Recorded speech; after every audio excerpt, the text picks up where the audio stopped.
Let the thinking light shine on the surface of the mind. This will result in the emergence of insights, the reflection of which is seen when penned down. Is there a connection between the light and thinking, and between the surface and mind? This question popped into my head while doing the reflection exercise with my learners. I wondered, reflection is a phenomenon we study in science. So how come the same phenomenon is used as an after-learning exercise? Is our mind a plane surface, thinking a beam of light? When that beam of light, aka thinking, falls on the plane surface, aka mind, it takes the form of perceptions and opinions. When we pen down on papers, those perceptions and opinions results in reflection? Well, think about it. Namaste and hello world. Welcome back to Transaction on a journey to see beyond. We are on an exploration of Trinity, recognizing the patterns, seeing the connections, and joining the dots. In stories of patterns, we saw patterns in falling, flying, thirsty crow trying, all in the field of, observation. Isn't it right to say patterns are equals to observation? If patterns are equals to observation, then what is connection and how to see the connections? Connection is seen in the light of thinking within that reflects the image of our thinking. When an apple fell, Isaac Newton did not merely observe. A light within him lit and made him think. There should be a logic behind falling things.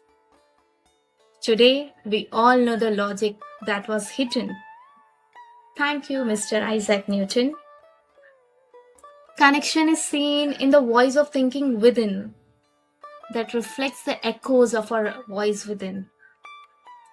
Let's not forget, there was a time when nations were colonized. The pain and suffering of the people were evident. Though unjust practices were observed, the people never lost their hopes. Somewhere a voice within them echoed that said, freedom and independence are yours. They took hold of their lives and rewrote their story. Well, as everyone knows, rest is history. Mere observation is just a work half done, without being coupled with the light and voice within.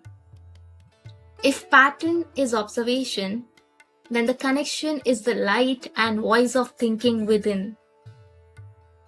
Remember, when we allow our light of thinking to fall on the field of pattern, that is observation, we are letting ourselves into the realm of making connections. Therefore, connection is reflection. Do you think connections can happen in an instant? Connection doesn't happen instantly. It takes time. The more time given to the reflection, the deeper will develop the connection. This light and voice within, when it falls in the field of patterns, reflects the echoes of a light and voice within. Those echoes are nothing but the manifestation of our thinking. From here, we start our journey to the third dimension of Trinity, that is, joining the dots. Now, before we start with that journey, let's rest for a while. Let's take this time to make connections deeper. If you come up with any interesting connections in the meanwhile, do care to share with all of us by writing them down in the comments section below. See you next time with yet another story to explore the trinity of joining the dots. Till then, this is Vinita, a human being, a learner and an educator from Transaction to see beyond.